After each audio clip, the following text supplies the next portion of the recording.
வணக்கம். பொதிகை செய்திகளுக்காக மாலா நாகராஜ். தலைப்புச் செய்திகள். மத்திய பிரதேசம், மிசோரம் சட்டப்பேரவை தேர்தலில் சுமார் 75% வாக்குகள் பதிவானதாக தேர்தல் ஆணையம் தகவல்.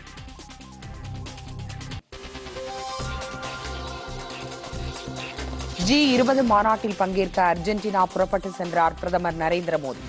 முக்கிய தலைவர்களை சந்தித்து பேசுகிறார்.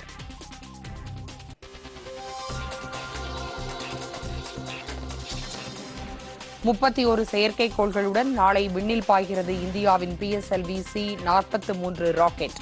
அனைத்து ஏற்பாடுகளும் தயார் என இஸ்ரோ அறிவிப்பு.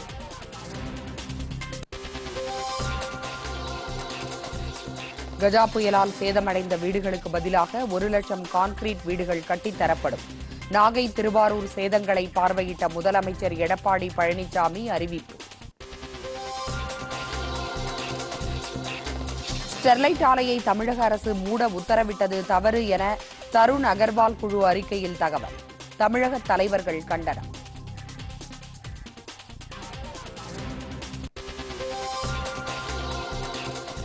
உலகக்கோப்பை ஹாக்கி போட்டியில் இந்தியா 5-0 என்ற கோல் கணக்கில் தென்னாப்பிரிக்காவை வென்றது. விரிவான செய்திகள். மத்திய பிரதேச மாநில சட்டப்பேரவை தேர்தலில் 65%க்கும் மேலாகவும், மிசோரமில் 75%ம் வாக்குகள் பதிவாகியுள்ளன. 230 தொகுதிகளை கொண்ட மத்திய பிரதேசத்தில் காலை 8 மணிக்கு தொடங்கி மாலை 5 மணி வரை சட்டப்பேரவை தேர்தலுக்கான வாக்குப்பதிவு நடைபெற்றது. 2899 வேட்பாளர்கள் களத்தில் உள்ள இந்த தேர்தலில் 5 கோடிக்கும் மேற்பட்ட வாக்காளர்கள் வாக்களிக்க தகுதி பெற்றிருந்தனர். வாக்குப்பதிவு தொடங்கியதுமே வாக்காளர்கள் கடும் குளிரையும் பொருட்படுத்தாமல் வாக்குச்சாவடிக்கு வந்து ஜனநாயக கடமையை ஆர்வத்துடன் நிறைவேற்றினர். தேர்தலை சுமூகமாகவும் நேர்மையாகவும் நடத்த மாநிலம் முழுவதும் அனைத்து வாக்குச்சாவடிகளிலும் பலத்த பாதுகாப்பு ஏற்பாடுகள் செய்யப்பட்டிருந்தன. எவ்வித பெரிய அசம்பாவிதமும் இன்றி வாக்குப்பதிவு சுமூகமாக முடிவடைந்தது. முதற்கட்ட தகவலின்படி மத்திய பிரதேசத்தில் 65%க்கும் அதிகமான வாக்குகள் பதிவாகியுள்ளன. இந்த மாநிலத்தில் பிஜேபி ஆட்சியை தக்க வைத்துக் கொள்ளுமா, காங்கிரஸ் ஆட்சியை பிடிக்குமா என்பது வரும் 11ஆம் தேதி வாக்கு எண்ணிக்கையின் போது தெரியவரும். வடகிழக்கு மாநிலங்களில் ஒன்றான மிசோரமிலும் இன்று சட்டப்பேரவை தேர்தலுக்கான வாக்குப்பதிவு விறுவிறுப்பாக நடைபெற்றது. 40 தொகுதிகளிலும் தேர்தல் ஒரே கட்டமாக நடத்தப்பட்டது. இந்த மாநிலத்திலும் இளம் வாக்காளர்களும் பெண்களும் ஆர்வத்துடன் வாக்களித்தனர். மின்னணு வாக்குப்பதிவு எந்திரத்தின் மூலம் வாக்களித்தது மகிழ்ச்சி அளிப்பதாக இருந்தது என்று அவர்கள் கூறினர். மாலை வரை நடந்த வாக்குப்பதிவில் சுமார் 75%த்திற்கும் அதிகமான வாக்குகள் பதிவாகி இருந்ததாக தேர்தல் ஆணைய வட்டாரங்கள் தெரிவித்தன. இந்த மாநிலத்தில் தற்போது காங்கிரஸ் ஆட்சியில் இருக்கிறது. இந்த கட்சிக்கும் பிரதான எதிர்க்கட்சியான MNF மற்றும் பிஜேபிக்கும் இடையில்தான் கடும் போட்டி நிலவி வருகிறது.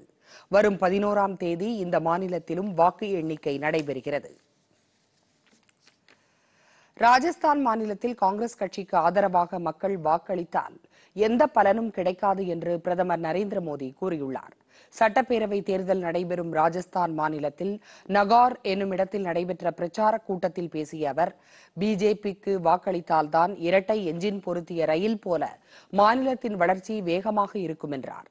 சட்டமன்ற தேர்தலில் ஒரு MLA-வை தேர்ந்தெடுப்பதற்காக வாக்களிக்காமல் ராஜஸ்தானின் வளர்ச்சிக்காக வாக்களிக்க வேண்டும் என்றும் பிரதமர் கேட்டுக் கொண்டார். 4 தலைமுறைகளாக ஆட்சியில் இருந்த காங்கிரஸ் கட்சி மக்களின் இன்னல்களை புரிந்து கொள்ளாமல் அவர்களை விட்டு தொடர்பற்ற நிலையிலேயே இருந்தது என்று குற்றம் சாட்டிய மோடி, இப்போது பிஜேபி ஆட்சிதான் மக்களை தொடர்பில் கொண்டு வளர்ச்சி பணிகளை செய்து வருகிறது என்றார். ராஜஸ்தானில் வசுந்தரா ராஜே சிந்தியா ஆட்சி காலத்தில் 1.5 லட்சம் ஹெக்டேர் நிலத்திற்கு பாசன வசதி அளித்திருப்பதாகவும் கூறினார். हमारे काम के आधार पर वोट मांग रहे हैं। दूसरा, हम विकास का मंत्र लेकर के चले हैं, उसके लिए वोट मांग रहे हैं। भाइयों बहनों, हम आपसे हमारे पोते पोतियों की भलाई के लिए नहीं मांग रहे हैं, हम आपसे वोट मांग रहे हैं। G20 உச்சி மாநாட்டில் பங்கேற்பதற்காக பிரதமர் நரேந்திர மோடி அர்ஜென்டினாவுக்கு இன்று மாலை புறப்பட்டு சென்றார். பல்வேறு சர்வதேச தலைவர்கள் இந்த மாநாட்டில் பங்கேற்கின்றனர். மாநாட்டின் போது சீன அதிபர் ஜி ஜின்பிங்கை பிரதமர் மோடி சந்தித்து பேசவுள்ளார். இது தொடர்பாக மத்திய வெளியுறவுத்துறை செயலாளர் விஜய் கோகலே செய்தியாளர்களிடம் பேசுகையில், G20 மாநாட்டில் கச்சா எண்ணெய் விலை உயர்வால் சர்வதேச அளவில் ஏற்படும் பிரச்சினைகள், பயங்கரவாதத்திற்கு சட்டவிரோதமாக நிதி செல்வதை தடுக்க வேண்டியதன் அவசியம், உலக வர்த்தக அமைப்பை வலுப்படுத்த வேண்டியதன் முக்கியத்துவம் உள்ளிட்ட முக்கிய பிரச்சினைகள் குறித்து பிரதமர் மோடி பேசவிருப்பதாக தெரிவித்தார். மேலும் இந்தியாவில் மத்திய அரசு செயல்படுத்தியுள்ள ஜன் தன் திட்டம், முத்ரா திட்டம், ஆயுஷ்மான் பாரத் மருத்துவ காப்பீடு உள்ளிட்டவை குறித்தும் அவர் விளக்க இருப்பதாகவும், டிசம்பர் 1ஆம் தேதி G20 மாநாடு நிறைவு பெற்ற பின் 2ஆம் தேதி தாயகம் திரும்புவார் என்றும் அவர் கூறினார். G20 மாநாட்டில் பங்கேற்கும் அமெரிக்க அதிபர் டொனால்டு டிரம்பை மோடி சந்திக்க வாய்ப்பு உள்ளதா என்ற கேள்விக்கு பதிலளித்த அவர், இந்த பயணத்தின் போது பல்வேறு சர்வதேச தலைவர்களை மோடி சந்திப்பது குறித்து அந்நாடுகளுடன் வெளியுறவு அமைச்சகம் பேசி வருகிறது என்றார். மேலும் ஐநா பொதுச் செயலாளர் அன்டோனியோ குட்ரஸ், ஜெர்மனி பிரதமர் Angela Merkel, Argentina, Chile, Spain, Jamaica, Netherlands ஆகிய நாடுகளின் தலைவர்கள், ஐரோப்பிய யூனியன், ஐரோப்பிய கவுன்சில் ஆகியவற்றின் தலைவர்களுடன் மோடியின் சந்திப்பு உறுதி செய்யப்பட்டுள்ளது என்றும் அவர் கூறினார். இதனிடையே பிரதமர் தனது ட்விட்டரில் வெளியிட்டுள்ள செய்தியில், G20 மாநாட்டில் தாம் பங்கேற்க இருப்பதாகவும், இதில் மகளிருக்கு அதிகாரமளித்தல், சர்வதேச பொருளாதாரம், நிலையான வளர்ச்சி உள்ளிட்ட முக்கிய விஷயங்கள் குறித்து விவாதிக்கப்பட இருப்பதாகவும் தெரிவித்துள்ளார்.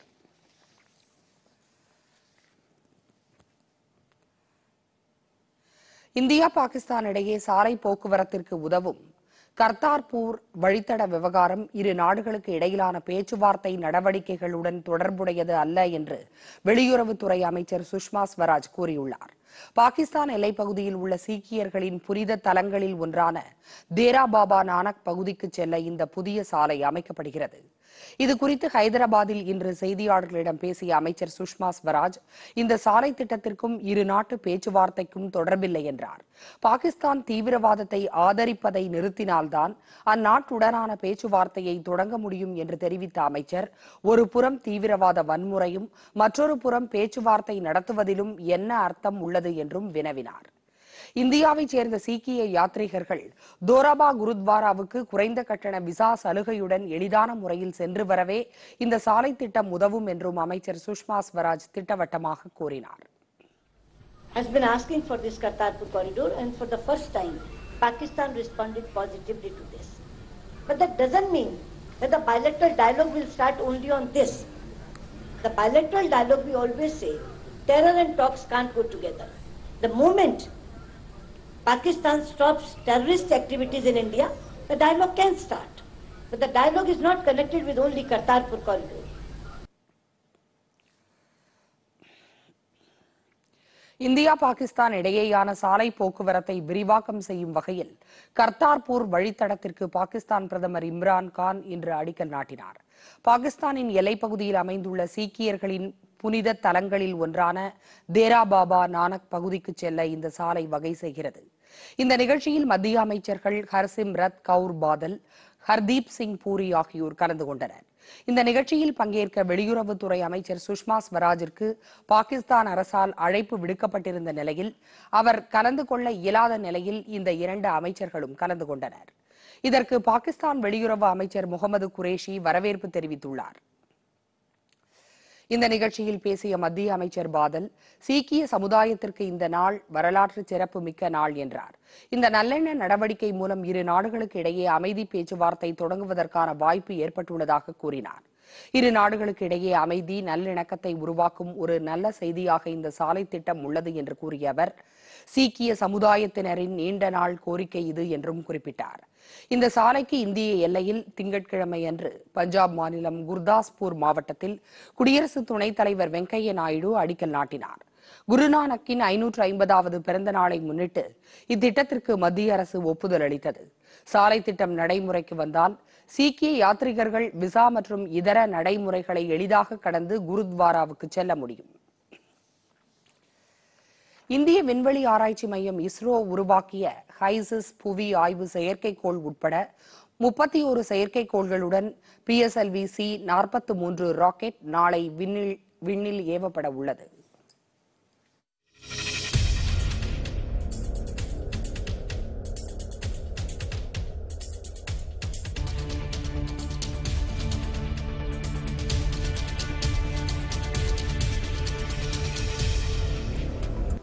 இந்திய விண்வெளி ஆராய்ச்சி மையம் இஸ்ரோ உருவாக்கிய ஹைசிஸ் புவி ஆய்வு செயற்கைக்கோள் உட்பட 31 செயற்கைக்கோள்களுடன் PSLV C-43 விண்கலம் நாளை விண்ணில் ஏவப்பட உள்ளது.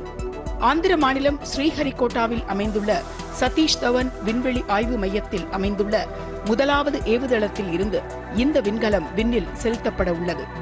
இதற்கான கவுண்டவுன் இன்று காலை மணி 5:58க்கு தொடங்கியது. 28 மணி நேர கவுண்டவுனுக்கு பிறகு நாளை காலை மணி 9:58க்கு இந்த விண்கலம் விண்ணில் செலுத்தப்பட உள்ளது.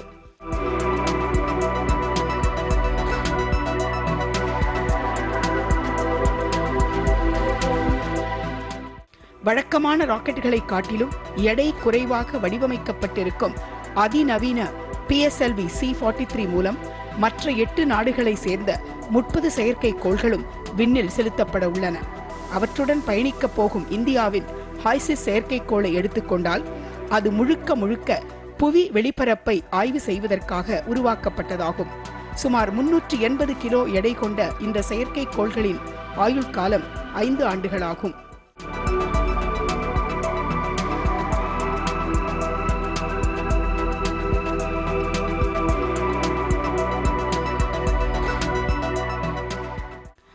புவிவட்ட பாதையில் 630 கிலோமீட்டர் தொலைவில் அதனை நிலைநிறுத்த திட்டமிடப்பட்டுள்ளது. பிற செயற்கைக்கோள்கள் 504 கிலோமீட்டர் தொலைவில் நிலைநிறுத்தப்பட உள்ளன. பல்வேறு நாடுகளின் செயற்கைக்கோள்களை இந்தியாவில் இருந்து விண்ணில் செலுத்துவதற்கான ஒப்பந்தத்தின் கீழ் PSLV C-43 ராக்கெட் திட்டம் முன்னெடுக்கப்பட்டுள்ளது என்று இஸ்ரோ விஞ்ஞானிகள் தெரிவித்தனர். கடந்த ஆண்டில் 104 செயற்கைக்கோள்களை ஒரே விண்கலத்தின் மூலம் விண்ணில் ஏவி உலக சாதனையை இஸ்ரோ படைத்தது குறிப்பிடத்தக்கது.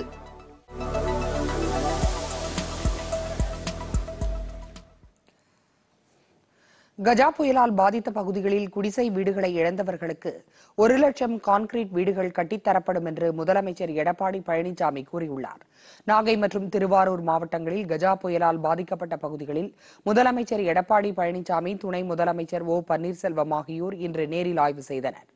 இதற்காக ரயில் மூலம் இன்று காலை நாகப்பட்டினம் சென்றடைந்த அவர் முதலில் நாகை ஊராட்சி ஒன்றிய அலுவலகத்தில் கஜா புயலால் பாதிக்கப்பட்ட மக்களுக்கு நிவாரண உதவிகளை வழங்கினார்.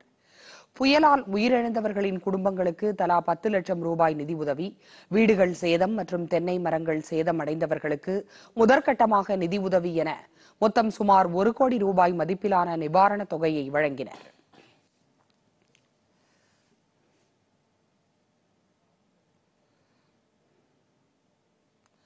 தொடர்ந்து விழுந்தமாவடி, காமேஸ்வரம் உள்ளிட்ட மீனவ கிராமங்களில் மக்களை சந்தித்த முதலமைச்சர் புயல் பாதித்த பகுதிகளில் வாழும் மக்களுக்கு குடிநீர் தேவையை பூர்த்தி செய்ய ஏதுவாக 3000 ஆழ்துளை கிணறுகள் அமைக்கப்படும் என்றார். கைப்பம்புகள் மூலம் இதில் பொதுமக்கள் நீரை பிடித்துக் கொள்ளலாம் என்று கூறிய அவர், தற்போது அமைக்கப்பட்டுள்ள சில ஆழ்துளை கிணறுகளில் கிடைக்கும் நீர் குடிப்பதற்கு ஏற்றதாக உள்ளது என்று கூறினார். அதை தாமே குடித்து பார்த்ததாகவும் கூறினார். தொடர்ந்து அவர் நாகை மாவட்டத்தின் பல்வேறு கிராமங்களுக்கு சென்று பார்வையிட்டார். அதன் பின்னர் திருவாரூர் மாவட்டத்தில் புயல் பாதித்த பிச்சன் கோட்டகம், தென்பாதி உள்ளிட்ட இடங்களில் விவசாயிகளை சந்தித்து ஆறுதல் கூறிய முதலமைச்சர் கட்டிமேடு மேல்நிலைப் பள்ளியில் உள்ள நிவாரண முகாமில் அமைக்கப்பட்டுள்ள புயல் சேத பாதிப்பு குறித்த புகைப்பட கண்காட்சியையும் பார்வையிட்டார். தொடர்ந்து முகாமில் தங்கியிருந்த மக்களுக்கு ஆறுதல் கூறிய அவர் நிவாரண உதவிப் பொருட்களையும் வழங்கினார். பின்னர் திருத்துறைப்பூண்டியில் மக்களை சந்தித்து ஆறுதல் கூறி நிவாரணப் பொருட்களை வழங்கிய முதலமைச்சர் வழியில் சாலையோரம் மின்சார கம்பங்களை சீரமைக்கும் பணியில் ஈடுபட்டிருந்த ஊழியர்களை சந்தித்து பாராட்டு தெரிவித்தார். பின்னர் செய்தியாளர்களிடம் பேசிய முதலமைச்சர் புயலால் வீடுகளை இழந்தவர்களுக்கு 1 லட்சம் புதிய கான்கிரீட் வீடு கட்டித்தரப்படும் என்று உறுதியளித்தார். யாரும் அச்சப்பட வேண்டாம் என்றும் முதலமைச்சர் கேட்டுக்கொண்டார். 5 நாட்களுக்குள் நிவாரணப் பொருட்கள் முழுமையாக வழங்கப்பட்டுவிடும் என்றும் மத்திய அரசு தேவையான நிதியை வழங்கும் என்றும் அவர் கூறினார். பின்னர் திருத்துறைப்பூண்டியில் மண்டபம் ஒன்றில் தங்கியிருந்த மக்களையும் சேதமடைந்த வயல்களையும் பார்வையிட்ட முதலமைச்சர் டெல்டா பாசன விவசாய சங்க தலைவர் ரங்கநாதனையும் சந்தித்து புயல் பாதிப்புகளை கேட்டறிந்தார். துணை முதலமைச்சர் O பன்னீர்செல்வம் மற்றும் மாநில அமைச்சர்கள் உடன் சென்றனர். மேகதாது அணை கட்டும் திட்டத்திற்கு எதிராக நாளை நடைபெறும் திமுக தலைமையிலான அனைத்து கட்சி கூட்டத்தில் அடுத்த கட்ட நடவடிக்கை குறித்து விவாதிக்கப்படும் என்று திமுக தலைவர் மு க ஸ்டாலின் கூறியிருக்கிறார். அண்ணா அறிவாலயத்தில் இன்று மதிமுக பொதுச் செயலாளர் ஸ்டாலினை மரியாதை நிமித்தமாக சந்தித்து பேசினார். பின்னர் செய்தியாளர்களிடம் பேசிய அவர், நாளை அனைத்துக் கட்சி கூட்டத்திற்கு காங்கிரஸ், மதிமுக, மார்க்சிஸ்ட், இந்திய கம்யூனிஸ்ட், விடுதலை சிறுத்தைகள் கட்சி, மனிதநேய மக்கள் கட்சி, இந்திய யூனியன் முஸ்லீம் லீக் கட்சி ஆகியவற்றின் தலைவர்களுக்கு அழைப்பு விடுக்கப்பட்டுள்ளதாக தெரிவித்தார். ஸ்டெர்லைட் விவகாரத்தில் தமிழக அரசு இனியும் அலட்சியமாக இருந்துவிடாமல் உரிய நடவடிக்கை எடுக்க வேண்டும் என்றும் கேட்டுக் கொண்டார். திமுக கூட்டணி பற்றிய கேள்விக்கு பதிலளித்த ஸ்டாலின், இந்த கூட்டணி பற்றி ஊடகங்கள் விளம்பரம் தேடி தந்ததற்கு நன்றி என்று தெரிவித்தார். திராவிட முன்னேற்றக் கழகம், காங்கிரஸ் கட்சி, மறுமலர்ச்சி திராவிட முன்னேற்றக் கழகம், மார்க்சிய கம்யூனிஸ்ட் கட்சி, இந்திய கம்யூனிஸ்ட் கட்சி, இந்திய யூனியன் முஸ்லீம் லீக், விடுதலை சிறுத்தைகள், மனிதநேய மக்கள் கட்சி ஆகிய கட்சியினுடைய தலைவர்கள் அந்த கூட்டத்திற்கு அழைக்கப்பட்டிருக்கிறார்கள். அவர்களோடு கலந்து பேசி இது குறித்து என்ன முடிவு எடுப்பது என்பது குறித்து விவாதித்து முடிவெடுக்க இருக்கிறோம். தூத்துக்குடியில் செயல்பட்டு வந்த ஸ்டெர்லைட் ஆலையை மூடியது தவறு என தேசிய பசுமை தீர்ப்பாயத்தில் ஆய்வுக்குழு சமர்ப்பித்துள்ள அறிக்கையில் தெரிவிக்கப்பட்டுள்ளது. ஸ்டெர்லைட் ஆலை விவகாரம் தொடர்பாக ஆய்வு நடத்தி அறிக்கை தாக்கல் செய்ய ஓய்வு பெற்ற நீதிபதி தருண் அகர்வால் தலைமையிலான குழுவை தேசிய பசுமை தீர்ப்பாயம் அமைத்தது. இதன்படி நவம்பர் 22, 23 ஆகிய தேதிகளில் ஆலையில் ஆய்வு மேற்கொள்ளப்பட்டது. ஸ்டெர்லைட் ஆலை விவகாரம் தொடர்பான வழக்கு விசாரணை இன்று நடைபெற்ற நிலையில் ஆய்வுக்குழு இன்று அறிக்கை தாக்கல் செய்துள்ளது. இதில் ஸ்டெர்லைட் ஆலை நிர்வாகத்திற்கு வாய்ப்பு தரப்படாமல் ஆலை மூடப்பட்டுள்ளது என்றும் தமிழக அரசு கூறியுள்ள காரணங்கள் ஏற்கும்படியாக இல்லை என்றும் அந்த அறிக்கையில் கூறப்பட்டுள்ளதாக தகவல்கள் தெரிவிக்கின்றன. ஸ்டெர்லைட் ஆலைக்கு கடும் எதிர்ப்பு எழுந்ததை அடுத்து தமிழக அரசு அரசாணை வெளியிட்டு ஆலையை மூடி சீல் வைத்துள்ளது. இந்நிலையில் இதனை எதிர்த்து ஸ்டெர்லைட் ஆலை நிர்வாகம் தொடர்ந்த வழக்கில் தேசிய பசுமை தீர்ப்பாயம் விசாரணை நடத்தி வருகிறது. தருண் அகர்வால் குழு அறிக்கை தமிழக அரசுக்கு ஏற்பட்டிருக்கும் அவமானம் என்று திமுக தலைவர் மு.க.ஸ்டாலின் கூறியுள்ளார். ஸ்டெர்லைட் ஆலையை மூடுவதில் தமிழக அரசு மெத்தனம் காட்டியதே இதற்கு காரணம் என்றும் அவர் தெரிவித்துள்ளார். தருண் அகர்வால் குழுவின் அறிக்கைக்கு மார்க்சிஸ்ட், இந்திய கம்யூனிஸ்ட், தமாக உள்ளிட்ட பல்வேறு கட்சி தலைவர்களும் கண்டனம் தெரிவித்துள்ளனர். ஆலையை நிரந்தரமாக மூட தமிழக அரசு கொள்கை முடிவு எடுக்க வேண்டும் என்றும் அவர்கள் கேட்டுக் கொண்டுள்ளனர். கஜா புயலால் பாதிக்கப்பட்ட பகுதிகளுக்கு மத்திய அரசு போதிய உதவிகளை செய்யவில்லை என்று தமிழக அரசியல் கட்சிகள் கூறுவது விதண்டாவாத பேச்சு என்று மத்திய இணையமைச்சர் பொன் ராதாகிருஷ்ணன் கூறியுள்ளார். நாகர்கோவில் பார்வதிபுரத்தில் போக்குவரத்து நெரிசலை சமாளிக்க 128 கோடி ரூபாய் செலவில் கட்டப்பட்டு வரும் இரும்பு மேம்பால பணிகளை அமைச்சர் இன்று பார்வையிட்டார். பின்னர் செய்தியாளர்களிடம் பேசிய அவர் இதனை தெரிவித்தார். கஜாவால் பாதிக்கப்பட்ட மக்கள் எப்படி தங்கள் துயரத்தை வெளிப்படுத்தினார்கள் என்பது தமக்கு தெரியும் என்றும் அவர் கூறினார். மேகதாது அணைக்கட்டு விவகாரத்தில் திமுக நடத்தும் அனைத்துக் கட்சி கூட்டத்தின் உள்நோக்கம் என்ன என்று கேள்வி எழுப்பிய அவர், இந்த அணை கட்டுவது தமிழகத்திற்கு தீங்குதான் என்று கூறினார். கஜா புயலால் பாதிக்கப்பட்ட தமிழகத்திற்கு மத்திய அரசு உரிய உதவிகளை செய்யும் என்று பிஜேபி மாநில தலைவர் தமிழிசை சவுந்தரராஜன் கூறியுள்ளார். புயலால் பாதிக்கப்பட்ட பகுதிகளில் நேரில் சென்று ஆய்வு செய்ய பிஜேபியின் சார்பில் குழு அமைக்கப்பட்டது. மாநில விவசாய அணியின் துணைத் தலைவர் நாகராஜ் தலைமையிலான அந்த குழு தமது அறிக்கையை கட்சியின் மாநில தலைவர் தமிழிசை சவுந்தரராஜனிடம் இன்று வழங்கியது. அதன் பின்னர் செய்தியாளர்களிடம் பேசிய தமிழிசை, பயிர் காப்பீடு திட்டத்தில் சேர்வதற்கான கால அவகாசத்தை நீட்டிக்க வேண்டும் என்று மத்திய அரசுக்கு கோரிக்கை விடுத்திருப்பதாக தெரிவித்தார். நீட் தேர்வுக்கு விண்ணப்பிப்பதற்கான கால அவகாசத்தை தமிழகத்திற்கு நீட்டிக்க வேண்டும் என்று மாநில பிஜேபி வலியுறுத்தி இருப்பதாகவும் தமிழிசை கூறினார். மேகதாதுவில் அணை கட்டும் கர்நாடக அரசின் திட்டத்தை தமிழக பிஜேபி எதிர்க்கும் என்றும் அவர் தெரிவித்தார். உடனே 200 கோடி ரூபாய் ஒதுக்கி இருக்கிறார்கள். எல்லா துறை சார்ந்த ஒத்துழைப்பையும் கொடுத்து கொண்டிருக்கிறார்கள். பாரதிய ஜனதா கட்சியின் சார்பில் அந்த நீட் தேர்வுக்கான பதிவை கால அவகாசத்தை தள்ளி வைக்க வேண்டும் என்ற கோரிக்கை நாங்கள் வைத்திருக்கிறோம். அதே மாதிரி இன்னைக்கு பிரதம மந்திரியின் பயிர் பாதுகாப்பு திட்டத்தில் சில மாற்றங்களை கொண்டு வர வேண்டும் என்ற கோரிக்கையை நாங்கள் வைத்திருக்கிறோம். அதற்கு பதிவு செய்கின்ற கால அவகாசத்தை நீட்டிக்க வேண்டும் என்று நானும் இமெயில் கொடுத்திருக்கிறோம். பாரதிய ஜனதா கட்சியின் சார்பில் அவர்களை பேசவும் செய்திருக்கிறோம். கோவாவில் நடைபெற்று வந்த 49வது சர்வதேச இந்திய திரைப்பட விழா கண்கவர் நிகழ்ச்சிகளுடன் இன்று நிறைவு பெற்றது. கடந்த 9 நாட்களாக நடைபெற்று வந்த இந்த திரைப்பட விழாவில் 67 நாடுகளைச் சேர்ந்த 220க்கும் மேற்பட்ட திரைப்படங்கள் திரையிடப்பட்டன. இந்த விழாவில் இஸ்ரேல் திரைப்பட கலைஞர் டான் ஒல்மனுக்கு வாழ்நாள் சாதனையாளர் விருது வழங்கப்பட்டது. சுவைப்பட நடந்த இந்த விழாவின் நிறைவு நாள் நிகழ்ச்சி இன்று கோவாவில் உள்ள ஷியாமா பிரசாத் முகர்ஜி விளையாட்டரங்கில் நடைபெற்றது. மத்திய சுற்றுலாத்துறை அமைச்சர் KJ அல்போன்ஸ், கோவா ஆளுநர் மிருதுளா சின்ஹா உள்ளிட்டோர் கலந்து கொண்டனர். இந்த நிறைவு விழாவில் கண்கவர் நிகழ்ச்சிகளை ஏராளமானோர் கண்டு களித்தனர்.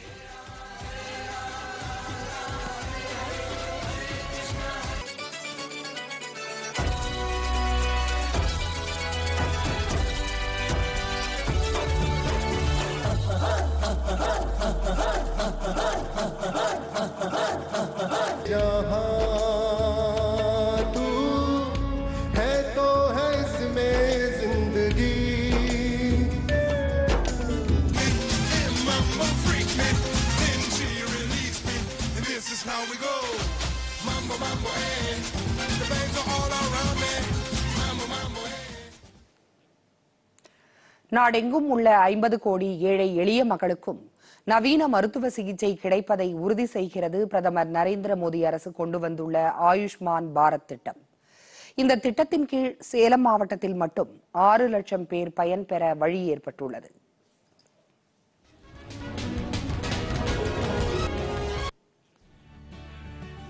ஆரம்ப சுகாதார நிலையம் முதல் அதிநவீன மருத்துவமனை வரை தேவையான கட்டமைப்பு வசதிகளை அரசுகளே செய்திருந்தாலும் சில நேரங்களில் உயர் சிகிச்சைக்காக தனியார் மருத்துவமனைகளை நாட வேண்டியுள்ளது. அதுபோன்ற நேரங்களில் ஏழை எளிய குடும்பங்களைச் சேர்ந்த மக்கள் பணம் இல்லாத காரணத்தால் சிகிச்சை பெற முடியாத நிலை ஏற்படக்கூடாது என்பதற்காக மத்திய அரசு ஆயுஷ்மான் பாரத் என்ற திட்டத்தை செயல்படுத்தி வருகிறது. இந்த திட்டத்தின் கீழ் பயன்பெற மருத்துவ செலவுக்கு பயனாளிகள் தங்களது சொந்த பணத்தை செலுத்த தேவையில்லை. ஒரு குடும்பத்திற்கு ஒரு ஆண்டுக்கு அதிகபட்சம் 5 லட்சம் வரை சுகாதார காப்பீடு கிடைக்க இந்த திட்டத்தில் ஏற்பாடு செய்யப்பட்டுள்ளது. இந்த திட்டத்தின் பயனாளிகள் நாடு முழுவதும் உள்ள அரசு தனியார் மருத்துவமனைகளில் கட்டணம் ஏதுமின்றி உயர்தர சிறப்பு சிகிச்சைகளை எடுத்துக்கொள்ள முடியும். சுமார் 35 லட்சம் மக்கள் தொகை கொண்ட சேலம் மாவட்டத்தில் 6 லட்சம் பேர் வறுமை கோட்டிற்கு கீழ் உள்ளவர்களாக கண்டறியப்பட்டு அவர்கள் முதலமைச்சரின் காப்பீட்டு திட்டத்தில் இணைக்கப்பட்டிருந்தனர். ஆயுஷ்மான் பாரத் திட்டம் தொடங்கப்பட்ட பிறகு இந்த 6 லட்சம் பேரின் குடும்பத்தினரை தேசிய சுகாதார காப்பீட்டு திட்டத்தில் சேர்க்க நடவடிக்கை எடுக்கப்பட்டுள்ளதாக சேலம் மாவட்ட ஆட்சித்தலைவர் ரோஹிணி தெரிவிக்கிறார். Chief ministers comprehensive health insurance இருக்கக்கூடிய ஃபேமிலிஸ் கண்டிப்பாக ஆயுஷ்மான் பாரத் திட்டத்திலும் கவர் ஆகும். இந்த திட்டத்தினுடைய சிறப்பு அம்சங்கள் பற்றி பொதுமக்கள் மத்தியில் விழிப்புணர்வு ஏற்படுத்தும் வகையில் பல்வேறு நிகழ்ச்சிகள் மூலமாக மாவட்ட நிர்வாகம் நம்ம செயல்பட்டு இருக்கிறோம். அந்த வகையில் இந்த ஸ்கீம்ல தற்பொழுதுக்கு சேலம் மாவட்டத்தில் 49 பிரைவேட் ஹாஸ்பிட்டல்ஸ் மற்றும் 6 கவர்மெண்ட் ஹாஸ்பிட்டல்ஸ் கவர் ஆகிறாங்க. நாடு முழுவதும் செயல்படுத்தப்படும் இந்த ஆயுஷ்மான் பாரத் திட்டத்தின் கீழ் 10 கோடி ஏழை குடும்பங்களைச் சேர்ந்த 50 கோடி பேர் பயனடைவார்கள். உலகின் மிக பெரும் சுகாதார காப்பீட்டு திட்டமான ஆயுஷ்மான் பாரத் ஏழை குடும்பங்களுக்கும் தரமான உயர் சிகிச்சை என்ற கனவை நனவாக்கியிருக்கிறது. பொதிகை செய்திகளுக்காக சேலத்திலிருந்து விஜயகுமார். அடுத்து சில முக்கிய செய்திகளை விரைவு செய்திகளாக பார்ப்போம். தமிழ்நாட்டில் உலக முதலீட்டாளர்கள் மாநாடு வரும் ஜனவரி 23, 24ஆம் தேதிகளில் சென்னையில் நடைபெறுவதால் அதில் பங்கேற்குமாறு மத்திய பாதுகாப்பு அமைச்சர் நிர்மலா சீதாராமனுக்கு தமிழக தொழில்துறை அமைச்சர் MC சம்பத் நேரில் சந்தித்து அழைப்பு விடுத்தார். விழா அழைப்பிதழையும் அவர் பெற்றுக் கொண்டார். இந்த சந்திப்பின் போது தமிழக தொழில்துறை கூடுதல் தலைமைச் செயலாளர் ஞானதேசிகன் உடனிருந்தார். மயிலாப்பூர் கபாலீஸ்வரர் கோவில் மயில் சிலை மாற்றப்பட்ட வழக்கில் தொழிலதிபர் வேணு ஸ்ரீனிவாசன், முத்தையா ஸ்தபதி உள்ளிட்ட 3 பேருக்கு உயர்நீதிமன்றம் நிபந்தனை ஜாமீன் வழங்கியுள்ளது. ஏற்கனவே ஸ்ரீனிவாசனை கைது செய்ய தடை விதித்திருந்த நீதிமன்றம் இன்று இவ்வழக்கில் விசாரணைக்கு தேவைப்படும் போது ஆஜராக வேண்டும் என்ற நிபந்தனையுடன் ஜாமீன் வழங்கியுள்ளது. அதே நேரத்தில் அறநிலையத்துறை கூடுதல் ஆணையர் திருமகளின் முன் ஜாமீன் மனுவை நீதிமன்றம் தள்ளுபடி செய்துவிட்டது. திண்டுக்கல் மாவட்டம் ஆத்தூர் வட்டத்தில் உள்ள மருதா நதி அணையிலிருந்து புதிய பழைய ஆயக்கட்டு பகுதிகளுக்கு முதலமைச்சர் எடப்பாடி பழனிசாமி உத்தரவின்படி இன்று பாசனத்திற்காக தண்ணீர் திறந்துவிடப்பட்டது. மாவட்ட ஆட்சியர் DG வினய் மதகுகளை திறந்துவிட்டார். இதன் மூலம் ஆத்தூர் வட்டத்தில் 5943 ஏக்கர் நிலமும், நிலக்கோட்டை வட்டத்தில் 640 ஏக்கர் நிலமும் பாசன வசதி பெறும்.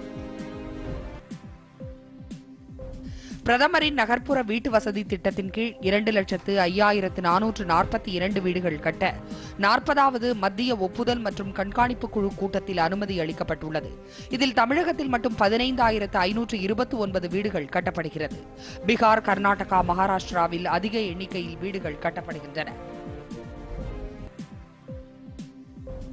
சென்னை மாநகராட்சியின் லஞ்ச ஒழிப்பு பிரிவில் பணியாற்றும் அனைத்து அதிகாரிகளையும் பணியிட மாற்றம் செய்ய வேண்டும் என்ற தனி நீதிபதி உத்தரவிற்கு இடைக்கால தடை விதித்து உயர்நீதிமன்றம் உத்தரவிட்டுள்ளது. சென்னை ஷெனாய் நகரைச் சேர்ந்த லட்சுமி இவர் உயர்நீதிமன்றத்தில் தாக்கல் செய்த மனுவில் மாநகராட்சி அதிகாரிகளிடம் தாம் அளித்த புகார் தொடர்பாக எந்த நடவடிக்கையும் எடுக்கப்படவில்லை என்று கூறியிருந்தார். இதை விசாரித்த தனி நீதிபதி அதிகாரிகளை பணியிட மாற்றம் செய்ய உத்தரவிட்டிருந்தார். இதை எதிர்த்து மேல்முறையீடு செய்யப்பட்ட நிலையில் அந்த தனி நீதிபதியின் உத்தரவுக்கு இரு நீதிபதிகள் அமர்வு இடைக்கால தடை விதித்துள்ளது.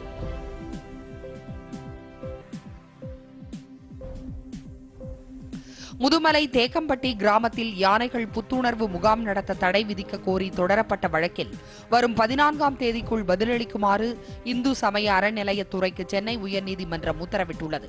இந்த முகாம் நடத்தப்படுவதால் தேக்கம்பட்டியை சுற்றியுள்ள கிராமங்களில் காட்டு யானைகள் புகுந்து விடுவதாக கூறி முகாமிற்கு தடை விதிக்க வேண்டும் என்று அந்த கிராமத்தைச் சேர்ந்த ஒருவர் தாக்கல் செய்த மனுவை விசாரித்த நீதிமன்றம் இந்த உத்தரவை பிறப்பித்துள்ளது.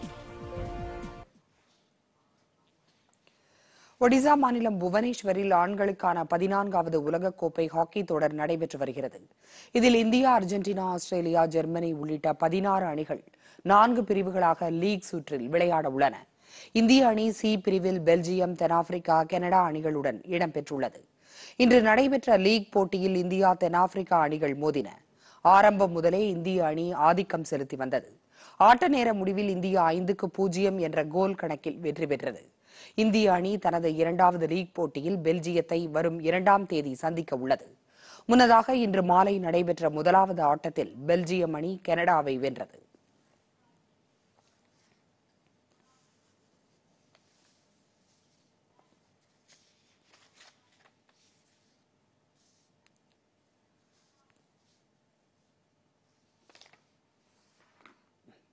மீண்டும் தலைப்புச் செய்திகள்.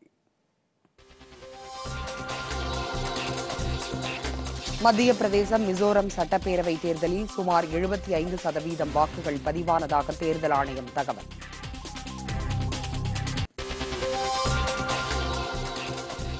G20 மாநாட்டில் பங்கேற்க அர்ஜென்டினா புறப்பட்டு சென்றார் பிரதமர் நரேந்திர மோடி. முக்கிய தலைவர்களை சந்தித்து பேசுகிறார்.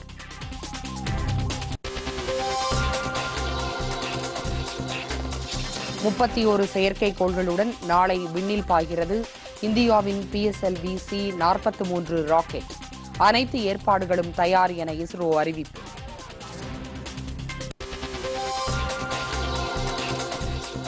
கஜா புயலால் சேதமடைந்த வீடுகளுக்கு பதிலாக 1 லட்சம் கான்கிரீட் வீடுகள் கட்டித்தரப்படும். நாகை, திருவாரூர் சேதங்களை பார்வையிட்ட முதலமைச்சர் எடப்பாடி பழனிசாமி அறிவிப்பு. ஸ்டெர்லைட் ஆலையை தமிழக அரசு மூட உத்தரவிட்டது தவறு என தருண் அகர்வால் குழு அறிக்கையில் தகவல். தமிழக தலைவர்கள் கண்டனம்.